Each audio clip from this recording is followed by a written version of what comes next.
राधे राधे, जय श्री कृष्ण। आप सभी का स्वागत है आपके अपने चैनल पर।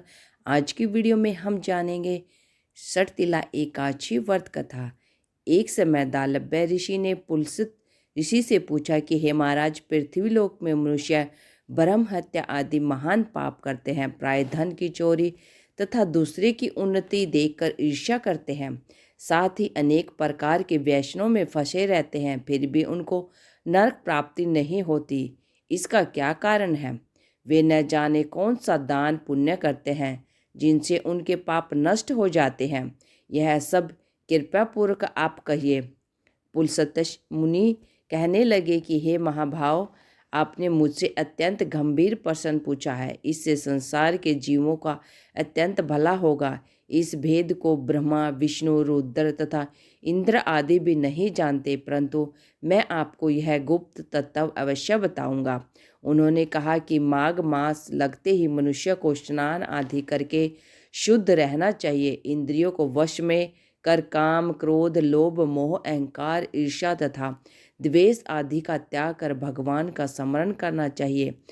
पुष्य नक्षत्र में गोबर, कपास, तिल मिलाकर उनके कंडे बनाने चाहिए। उन कंडों से 108 बार हवन करना चाहिए। उस दिन मूल नक्षत्र हो और एकादशी तिथि हो तो अच्छे पुण्य देने वाले नियमों को ग्रहण करें।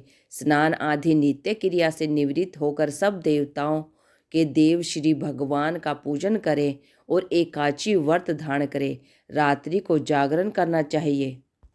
उसके दूसरे दिन धूप, दीप, नैवेद्य आदि से भगवान का पूजन करके खिचड़ी का भोग लगाएं। तत्पश्चात पेठा, नारियल, सीताफल या सुपारी का अर्घ देकर स्तुति करनी चाहिए।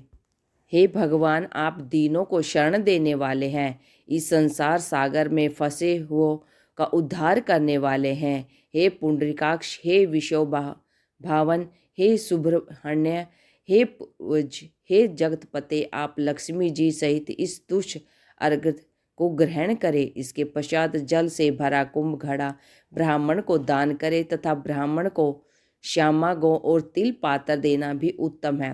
तिल स्नान और भोजन दोनों ही श्रेष्ठ है। इस प्रकार जो मनुष्य जितने तिलों का दान करता है उतने ही 1000 वर्ष स्वर्ग का वास करता है।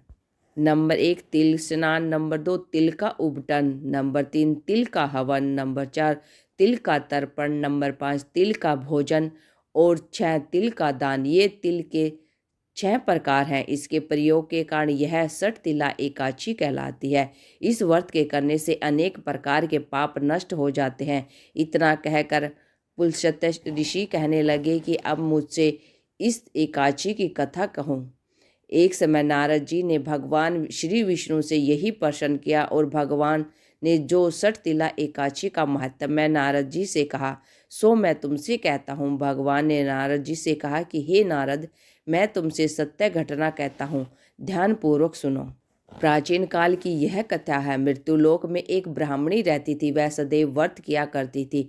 एक समय वह 1 मास तक व्रत करती रही। इससे उसका शरीर अत्यंत दुर्लभ हो गया। यद्यपि वह अत्यंत बुद्धिमान थी, तदपि उसने कभी देवताओं या ब्राह्मणों के नियमित अन्न या धन का दान नहीं किया था। इससे मैंने सोचा कि ब्राह्मणी ने व्रत आदि से अपना शरीर शुद्ध कर लिया है, अब इसे विष्णु लोक तो मिल ही जाएगा, परंतु उसने कभी अन्न का दान नहीं किया, इससे उसकी तृप्ति होना कठिन है। भगवान ने आगे कहा, ऐसा सोचकर मैं भिखारी के वेश में मृत्युलोक में उस ब्राह्मणी के पास गया और उससे भिक्षा मांगी। वह ब्राह्मणी बोली, महाराज किस लिए आए हो? मैंने कहा, मुझे भिक्षा चाहिए। इस पर उसने एक मिट्टी का ढेला मेरे भिक्षा पात्र में डाल दिया। मैं उसे लेकर स्वर्ग लौट आया। कुछ समय बाद ब्राह्मणी भी शरीर त्याग कर स्वर्ग में आ गई। उस ब्राह्मणी को मिट्टी का दान करने से स्वर्ग में सुंदर महल मिला, परंतु उसने अपने घर को अन्न आदि सब सामग्रियों से शून्य पाया। घबरा कर वह मेरे पास आई और कहने लगी कि भगवान, मैंने अनेक व्रत आदि से आपकी पूजा किया, परंतु फिर भी मेरा घर अन्न आदि सब वस्तुओं से शून्य है। इसका क्या कारण है? इस पर मैंने कहा, पहले तुम अपने घर जाओ, देव स्त्रियां आएंगी तुम्हें देखने के लिए। पहले उनसे षटतिला एकादशी का पुण्य और विधि सुन लो, तब द्वार खोलना। मेरे ऐसे वचन सुनकर वह अपने घर गई। जब देव स्त्रियाँ आई और द्वार खोलने को कहा तो ब्राह्मणी बोली, आप मुझे देखने आई हो तो सठतिला एकादशी का महात्म्य मुझसे कहो। इसमें से एक देव स्त्री कहने लगी कि मैं कहती हूँ।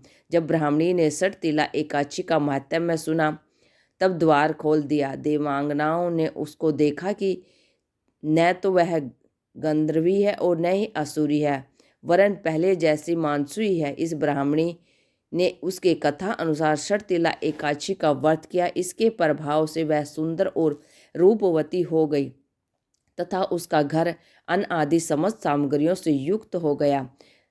अतः मनुष्यों को मूर्खता त्याग कर सठतिला एकादशी का व्रत और लोभ न करके तिल आदि का दान करना चाहिए। इससे दुर्भाग्य, दरिद्रता तथा अनेक प्रकार के कष्ट दूर होकर मोक्ष की प्राप्ति होती है। सठतिला एकादशी का व्रत बहुत ही पुण्य देने वाला है। सठतिला एकादशी के दिन भगवान विष्णु की पूजा के साथ साथ दान आदि अवश्य करें ताकि इस व्रत का पूर्ण फल हमें मिल सके। इसी के साथ हम वीडियो को विराम देते हैं। आज की कथा आपको कैसी लगी? अगर अच्छी लगी है तो वीडियो को लाइक करें, शेयर करें और चैनल को सब्सक्राइब करके बेल आइकन जरूर दबा लें ताकि आने वाली वीडियो की हर अपडेट आप तक मिलते रहे। Thank you for watching my video. जय हिंद, जय भारत, जय श्री कृष्णा, राधे राधे, जय श्री कृष्ण।